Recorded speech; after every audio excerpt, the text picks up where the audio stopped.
있습니다. 어쨌든 위에서 여러분 또 많은 기도 부탁을 드립니다. 우리 매 주마다 또 이렇게 귀한 찬양으로 영광 돌리는 호산나 찬양대 감사를 드립니다. 자, 오늘 예배 오신 여러분 모두를 주님의 이름으로 환영하고 또 축복합니다. 할렐루야. 네, 오늘 예배에 오신 여러분 모두에게 주님이 주시는 참된 평안과 또 은혜와 기쁨이 함께 하시기를 축복합니다. 한 주간 우리는 역대하 29장의 말씀부터 33장의 말씀까지를 함께 묵상을 했습니다. 29장부터 32장까지는 누구에 관한 이야기가 나올까요?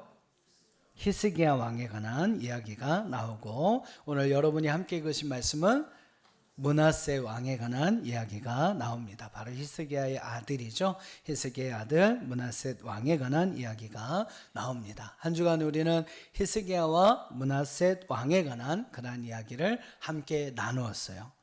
히스기야 왕은 유다 왕 중에 어떻게 보면 가장 다윗만큼 선한 왕으로 불려지는 그런 왕입니다. 그렇게 아주 귀한 왕이고 많은 사람들에게 인정받는 그러한 왕이었어요. 근데 여러분 참 희한하게도 그의 아들이었던 므낫세 왕은 유다의 가장 악한 왕으로 불려지는 왕이었습니다. 여러분, 아버지는 이렇게 아주 훌륭한 왕이었는데 아들은 이렇게 아주 악한 왕이었어요. 왜 이런 일들이 일어날까? 그렇죠? 왜 이런 일들이 그들에게 일어난 것일까? 오늘은 여러분과 함께 이 히스기야와 므낫셋에 관한 이야기를 함께 나누면서 우리가 좀 부모와 자녀에 관한 관계들을 좀 한번 생각해 보고자 합니다. 부모와 자녀의 관계에서 아브라함과 이삭과 같은 좋은 관계도 있습니다만, 오늘 말씀처럼 히스기야와 므낫셋과 같은 또 이렇게 좋지 않은 그러한 관계가 있기도 합니다. 오늘은 그 좋지 않은 관계, 히스기야와 므낫셋과의 그러한 이야기를 함께 살펴보면서 그 속에서 또 우리에게 주시는 하나님의 메시지를 함께 나누려고 합니다. 먼저 히스기야 왕에 대해서 한번 살펴보면, 이 히스기야 왕은 성경에서 어떤 왕으로 그를 평가하냐면요, 우리 역대하 31장, 여러분 묵상하셨던 한 주간 묵상했던 말씀인데 31장 20절과 21절에 보면 히스기야 왕에 대해서 이런 평가를 합니다. 우리 한번 좀 같이 읽어볼게요. 시작. 히스기야가 온 유다에 이같이 행하되 그의 하나님 여호와 보시기에 선과 정의와 진실함으로 행하였으니, 그가 행하는 모든 일 곧 하나님의 전에 수종드는 일에나 율법에나 계명에나 그의 하나님을 찾고 한 마음으로 행하여 형통하였더라. 아멘. 아버지 아하스 왕의 뒤를 이어서 25살에 왕위에 오른 히스기야, 그는 이 말씀처럼 하나님 보시기에 정직히 행하는 왕이었습니다. 모든 우상을 제거하고 종교개혁을 일으키는 등 전후에 그와 같은 왕이 없다라는 평가를 들을 정도로 참 훌륭한 왕이 히스기야 왕이었어요. 근데 여러분, 그는 하나님께만 인정받은 게 아닙니다. 백성들에게도 사랑과 존경을 받는 왕이었어요. 우리 역대하 32장 33절 한번 보실까요? 33절 시작. 그가 그의 조상들과 함께 누움에 온 유다와 예루살렘 주민이 그를 다윗 자손의 묘실 중 높은 곳에 장사하여 그의 죽음에 그에게 경의를 표하였더라. 그의 아들 므낫세가 대신하여 왕이 되니라. 아멘. 사람이 세상을 떠나고 나면 그 사람에 대한 평가가 조금 더 공정하게 이루어집니다. 근데 여러분, 히스기야는 세상을 떠난 이후에 온 유다와 예루살렘의 주민들이 그를 다윗 자손의 묘실 중에서 가장 높은 곳에 장사할 정도로 그를 아주 훌륭한 왕으로 인정했던 왕이 바로 히스기야 왕이었어요. 자, 근데 그가 죽은 이후에 그의 뒤를 이어서 므낫셋이 왕위에 오르게 됩니다. 근데 이 므낫셋은 많은 문제를 가지고 있는 왕이었어요. 그는 아버지 히스기야와는 정다른 평가를 받는 그러한 왕입니다. 여러분, 오늘 함께 읽으셨던 본문의 말씀 1절, 2절, 3절을 한번 보세요. 1절에 보니까 므낫세가 왕위에 오를 때에 나이가 12세라 12살의 왕위에 올랐어요. 그리고 무려 55년 동안 유다를 통치하는 왕이 됩니다. 근데 여러분 오랜 기간 동안 그렇게 유다를 통치했는데 이 므낫세에 대한 평가가 어떻습니까? 2절 읽어볼까요? 시작.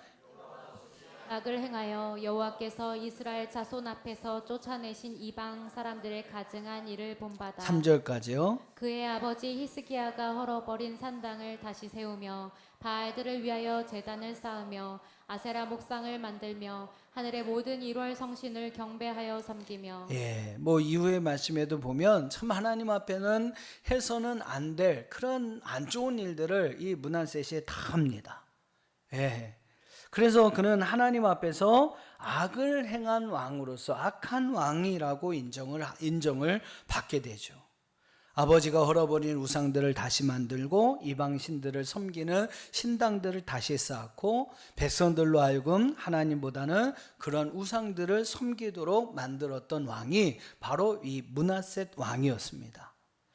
자, 여러분 그 결과로 이스라엘 백성들이 어떻게 됩니까? 9절을 한번 보세요. 9절 시작. 주민이 므낫세의 꾀임을 받고 악을 행한 것이 여호와께서 이스라엘 자손 앞에서 멸하신 모든 나라보다 더욱 심하였더라. 아멘. 여러분 므낫셋 왕에 대해서 평가를 하면서 뭐라고 이야기하냐면 유다와 예루살렘 주민들이 므낫셋의 꾀임을 받았대요. 꾀임을 받아서 악을 행한 것이 이스라엘 주변의 이방의 나라들보다도 훨씬 더 심하였더라라고 이야기를 합니다. 여러분 므낫셋 왕의 꾀임을 받고 유다와 예루살렘 주민들이 이방의 어떤 나라들보다도 더 악하게 우상을 섬기는 일을 했다라는 거죠. 얼마나 여러분 창피한 이야기입니까? 여러분 그뿐만 아니에요. 열왕기 하 23장 26절에 보면 이 므낫셋이 유다의 멸망하고 연관이 되어 있어요.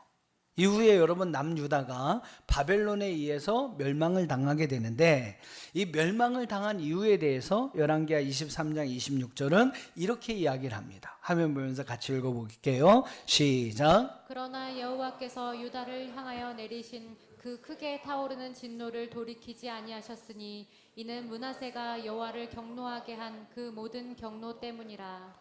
아멘. 여러분 유다를 향한 여호와의 진노가 돌이킬 수 없는 진노가 되었어요. 그래서 결국 이 유다가 바벨론에 의해서 공격을 당하고 결국은 멸망을 하고 다 포로로 잡혀가게 되는 그런 일들이 일어납니다. 근데 여러분 그 이유가 뭐래요?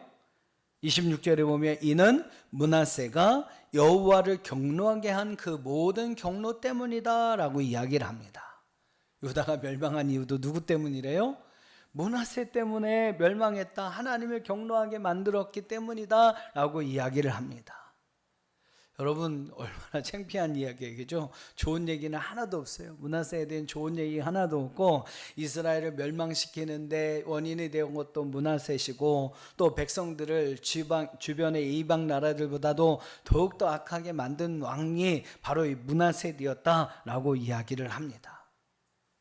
여러분 어떻게 그런 아버지 히스기야에게서 이런 아들 므낫셋이 나올 수 있었을까?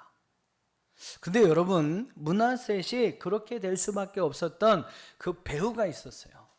그 배우가 있었는데 성경을 이렇게 살펴보고 잘 연구해 보면 그 배우가 있었는데 그게 누구였냐면 바로 아버지 히스기야였습니다.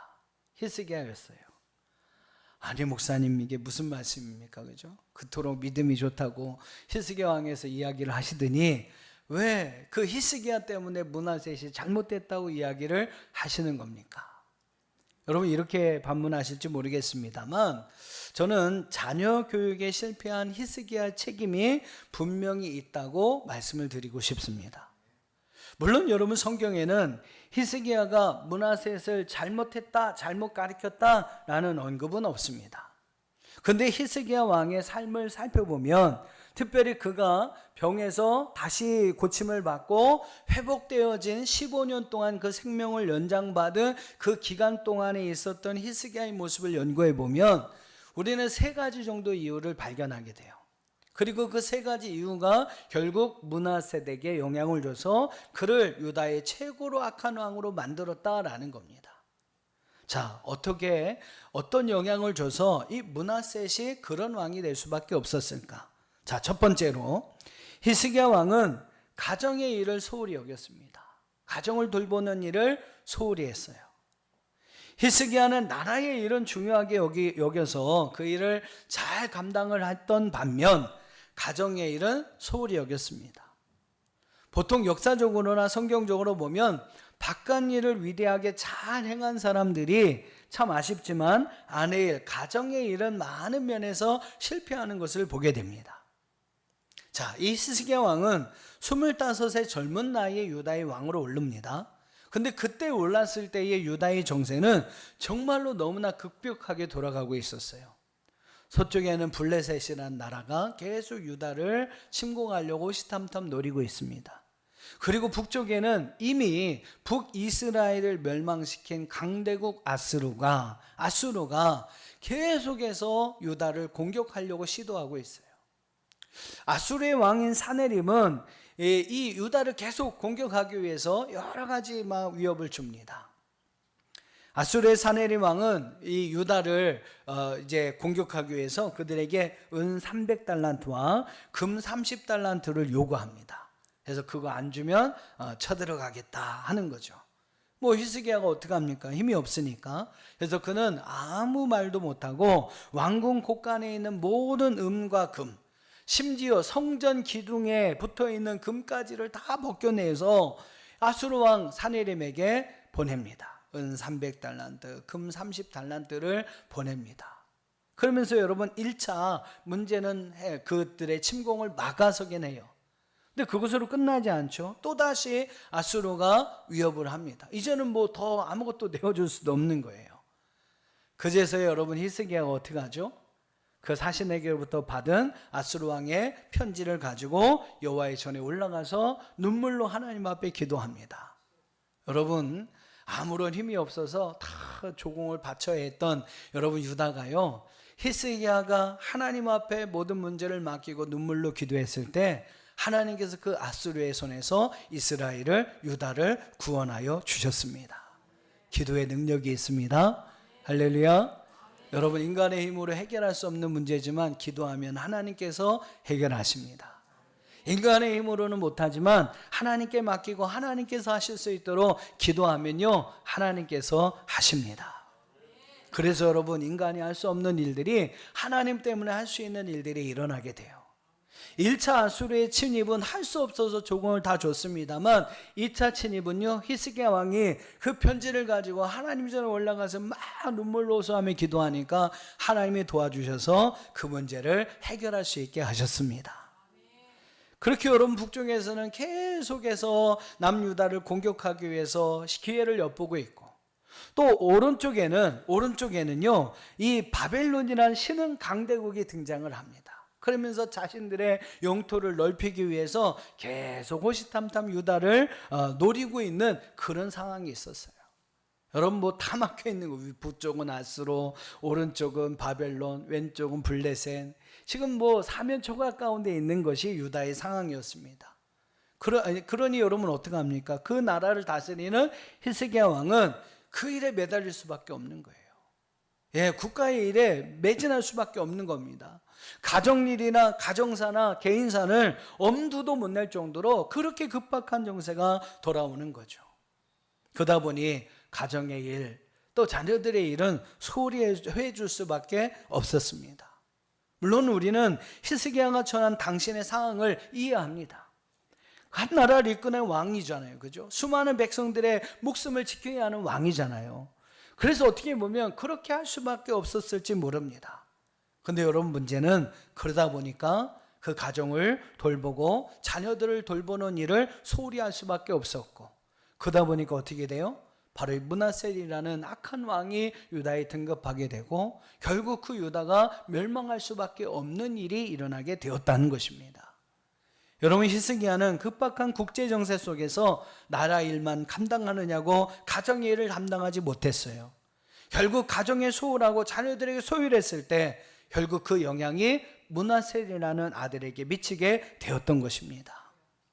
많은 남자분들이 가정교육은 어머니가 하는 거지, 엄마가 하는 거지, 여자가 하는 것이 라고 이야기를 하시는데 여러분 절대 그렇지 않습니다.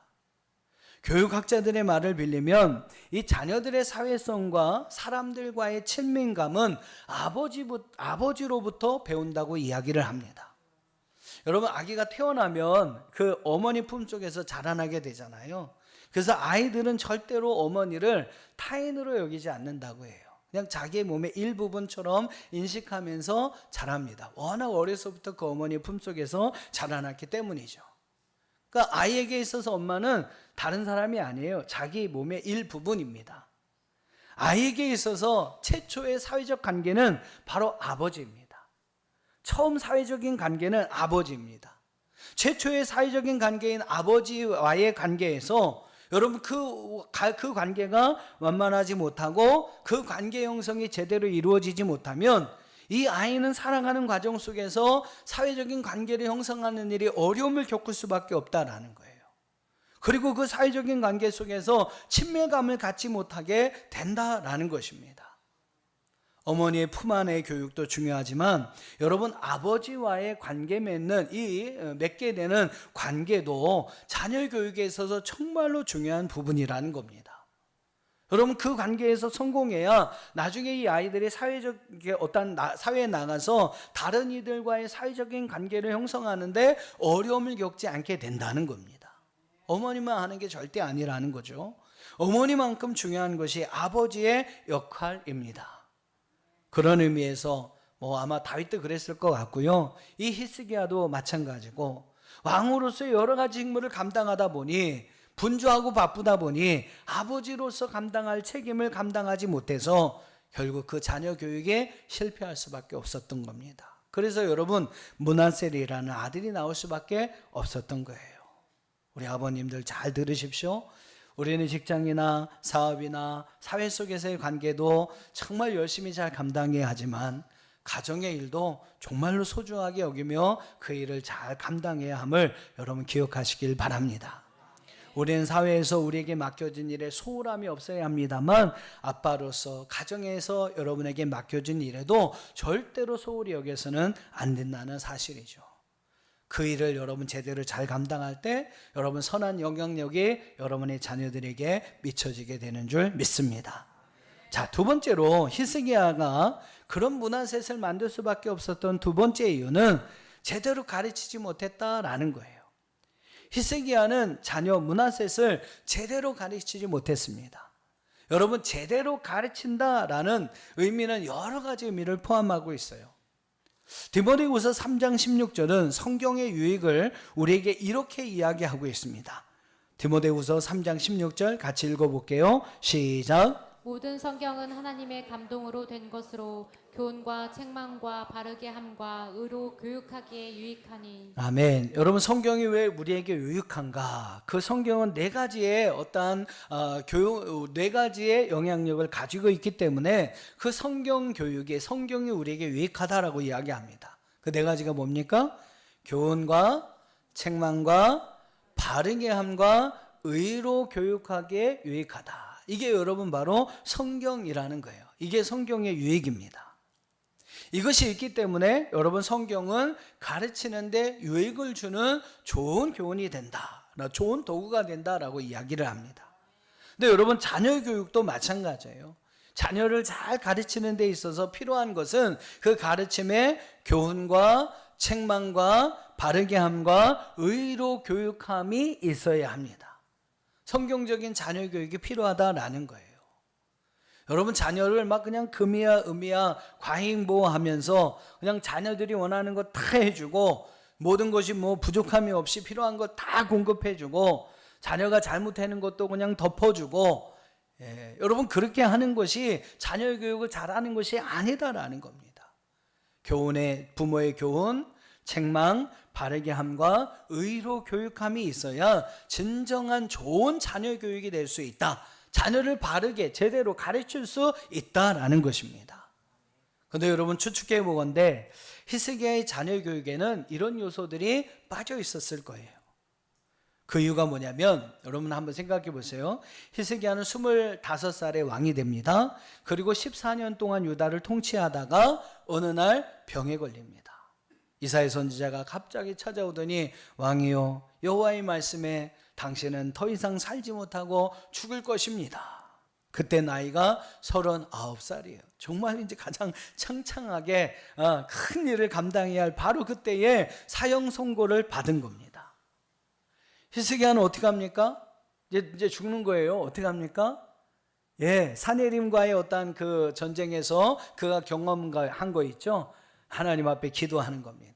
그 사형 선고를 받고 히스기야는 또 기도해요. 벽을 향하여, 낯을 벽을 향하여 하나님만 바라보겠다는 거죠. 하나님께 매달립니다. 그는 눈물로 하나님 앞에 기도해서 그의 생명을 15년이나 연장을 받습니다.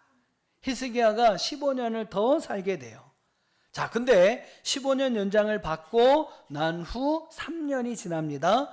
그의 나이 42살에 바로 이 므낫세라는 아들을 얻게 됩니다.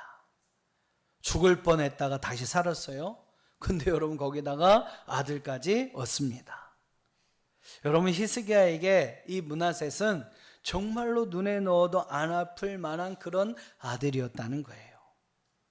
42살 생명을 다시 얻은 그 후에 얻은 아들 므낫셋, 얼마나 애지중지하며 키웠을까요? 어떤 책에 보니까 그런 내용이 있더라고요. 광야로 내모는 자식은 콩나무가 되지만 온실에 들여보내 정성껏 키운 자식은 콩나물이 된다. 나무와 나물의 차이입니다. 광야로 보낸 자식은 콩나무가 되어서 여러분 많은 사람들에게 또 다른 열매와 결실을 주는, 또 다음 세대까지 이어지는 나무가 되지만, 온실에 들여보내 정성껏 키우는 자식은 콩나물이 된대요. 콩나물. 여러분 자녀들을 콩나무 만드시겠습니까? 콩나물 만드시겠습니까? 같은 콩이지만 여러분 어디에서 자랐느냐에 따라서, 어떻게 자라난, 어떤 환경에 자라났느냐에 따라서 그 자녀의 인생이 달라진다라는 거예요. 므낫세는요 시루에서 과잉보호를 잘하며 받으면서 자란 콩나물과 같은 사람이었습니다. 아버지 히스기야의 과잉보호 속에서 교훈도 책망도 바르게 함도 의로 교육함도 없는 균형 잡힌 교육의 부재 속에 자란 아들이 바로 므낫세였다라는 거예요.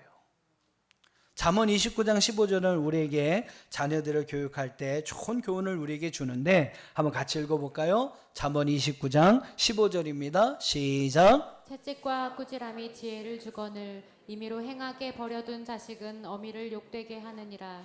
아멘. 그렇다고 막 두드려 패라는 얘기는 아니고요. 그러면 또 큰일 납니다. 요새는 적당한 채찍과 꾸지람이 자녀를 지혜롭게 합니다. 여러분 임의로 행하여 버려둔 자식은 결국 부모를 욕되게 만드는 거죠. 우리는 우리의 자녀들을 제대로 가르칠 수 있어야 됩니다. 제대로 가르치는 것이 무엇인가 여러분 한번 잘 생각해 보시고 잘 고민해 보시고 여러분에게 맡겨주신 여러분의 자녀들을 바르게 제대로 잘 가르치는 우리 부모님들 될 수 있기를 주님의 이름으로 축복합니다. 자, 마지막 세 번째로 오늘 히스기야가 이런 므낫셋을 만들 수밖에 없는 이유가 또 하나 있어요. 그게 뭐냐면 히스기야는 므낫셋에게 좋은 신앙의 본을 보여주지 못했다라는 것입니다. 자, 하나님의 은혜로 15년을 연장받은 히스기야의 삶에 대해서 성경은 뭐라고 이야기하는지를 한번 들어보세요. 역대하 32장 24절과 25절 시작. 그때 히스기야가 병들어 죽게 되었으므로 여호와께 기도하매 여호와께서 그에게 대답하시고 또 이적을 보이셨으나 히스기야가 마음이 교만하여 그 받은 은혜를 보답하지 아니하므로 진노가 그와 유다와 예루살렘에 내리게 되었더니. 아멘. 여러분 하나님께서 놀라운 기적을 주셨잖아요. 그죠? 그의 생명이 15년이나 연장받는 놀라운 이적을 보여주셨으나 오히려 그 일로 히스기야는 그 마음이 교만하게 됩니다. 여러분 어떻습니까? 나이 어린 므낫셋은 바로 그 아버지의 신앙적인 모습이 아닌 아버지의 교만한 모습을 보면서 자라나게 돼요. 신앙적인 좋은 모습을 본받는 것이 아니라 교만해진 아버지의 나쁜 모습을 보면서 자란 것이 므낫셋이었습니다. 그 결과로 그는 유다의 가장 악한 왕이 될 수밖에 없었던 거예요. 15년이나 생명을 연장받고 히스기야가 한 일은 그 자녀에게 좋은 본이 아니라 나쁜 본을 보여준 것이었습니다. 사랑하는 여러분, 닮아가는 거잖아요. 그렇죠? 예, 우리 보고 배우는 게 있는 겁니다. 100마디의 말보다 한 번 보여주는 것이 훨씬 더 좋은 교육이 되는 거예요. 교육에서 가장 효과적인 방법은 본을 보이는 거라고 합니다. 보고 배우고 보면서 그 모습을 닮아가는 것이죠. 부모는 자녀에게 좋은 본을 보여주고 그 자녀는 그 모습을 보면서 자라날 수 있게 해줘야 합니다. 말로 가르치는 것은 한계가 있습니다. 100마디의 좋은 말 해주면 뭐예요? 한 번 잘못 보여주면 끝입니다. 100마디의 말이 다 날아가는 거예요. 가장 좋은 교육은 본을 보여주는 것입니다. 신앙적인 면에서는 더더욱 그렇죠. 믿음의 자녀는요, 부모의 믿음보다도 절대로 더 이상 될 수가 없습니다. 여러분, 자녀의 믿음이 부모의 믿음보다 월등히 좋은 사람은 별로 찾기가 어렵습니다. 정말로 아주 가뭄에 콩나든 한 명, 두 명. 부모의 믿음이 시원찮은데 자녀의 믿음이 좋다? 정말 드문 일이에요. 보통은 부모의 믿음이 좋아야 그 자녀의 믿음이 그만큼 좋거나 그 이상이 좋아질 수 있습니다. 17살의 청년 이삭이 모리아 제단의 앞에서 120에 가까운 아버지가 칼을 들어 자신을 죽이려고 하는 그 순간까지 이삭은 가만히 있었어요. 아버지의 뜻을 받들어 그는 순종하며 그 자리에 지켰습니다. 죽을 줄 알면서도 아버지의 칼을 드는 그 순간까지로 이 청년 이삭이 가만히 있었어요. 저 같으면 이 노인네가 미쳤나 그러면서 확 뛰어밀고 도망갔을 건데, 이삭은 그러지 않았어요. 가만히 있었습니다. 뭘 하는지 아버지가 딱 알면서도 그는 그 아버지의 뜻을 그대로 순종하며 받아들입니다. 어떻게 그 일이 일어날 수 있었을까요? 여러분, 이삭은 이 아버지 아브라함이 섬기는 하나님을 본 겁니다. 그 아버지를 통해서 하나님을 본 거예요. 그리고 그 하나님을 자신도 믿은 겁니다. 그 하나님이 주신 명령이라면 나도 순종해야지. 그것이 비록 내 목숨을 내어놓는 일임에도 불구하고 순종할 수 있는 믿음을 아버지 아브라함을 통해서 이삭은 본받을 수가 있었던 것입니다. 아브라함이 믿는 그 하나님을 그 아들 이삭도 믿은 거예요. 그리고 그 아버지가 순종하는 것처럼 아들 이삭도 순종할 수가 있었던 것입니다. 여러분, 보고 배우는 것입니다. 사랑하는 여러분, 여러분의 자녀들에게 또 우리의 다음 세대들에게 정말 좋은 본을 보여줄 수 있는 여러분들이 될 수 있기를 바랍니다. 특별히 여러분, 믿음에 있어서 아브라함같이 좋은 믿음의 본을 보여줄 수 있는 여러분들이 되시기를 축복합니다. 여러분의 자녀들에게 저는 저의 소원이에요. 우리의 자녀들에게 너도 나처럼 하나님을 믿어라. 이렇게 얘기하는 게 제 소원이에요. 너도 나처럼 하나님을 섬겨라. 너도 나처럼 하나님을 잘 믿어라. 제가 정말로 당당하게 우리 자녀들에게 이렇게 이야기하고 싶은 것이 저의 소원이기도 합니다. 여러분도 한번 그 마음의 소원을 가져보셨으면 좋겠어요. 여러분의 자녀들에게 나처럼 하나님을 믿어라. 나처럼 하나님을 섬기는 자가 되거라. 여러분, 정말로 그렇게 말할 수 있는 그러한 믿음을 가진 부모들이 우리가 되어야 할 줄로 믿습니다. 우리의 다음 세대들에게 정말로 나처럼 아름다운 믿음을 가진 사람이 될 수 있어야 한다. 나처럼 내 믿음을 본받는 자가 되어야 한다. 여러분, 이렇게 이야기할 수 있는 우리 어른 세대들이 될 수 있기를 주님의 이름으로 축복합니다. 오늘 히스기야와 므낫세에 관한 이야기를 함께 나누었습니다. 므낫세가 왜 가장 악한 유다의 왕이 될 수밖에 없었을까? 그 아버지는 조금 믿음의 사람이었는데 왜 아들이 이 모양이 되었을까? 오늘 그 이야기를 함께 여러분과 나누었습니다. 오늘 다시 한번 여러분 잘 이야기를 주보에도 내용이 간단하게 나와 있으니까요. 그 내용을 한번 잘 기억해 보시고 오늘 정말 저와 여러분은 좋은 부모 세대가 될 수 있기를, 좋은 앞선 세대가 될 수 있기를 주님의 이름으로 축복합니다. 그래서 우리를 통해서 우리의 자녀들이 정말로 아름다운 인생을 살아가는 자녀들이 될 수 있도록, 우리의 다음 세대들이 정말로 귀한 믿음으로 아름답게 세워지는 귀한 은혜가 우리 모두에게 있기를 주님의 이름으로 축복합니다. 다 같이 기도하겠습니다. 오늘 우리에게 주신 말씀 여러분 기억하면서 여러분의 자녀들을 위해서 기도해 주시기 바랍니다. 또 우리의 다음 세대들을 위해서 기도해 주시기 바랍니다. 또 그들에게 선한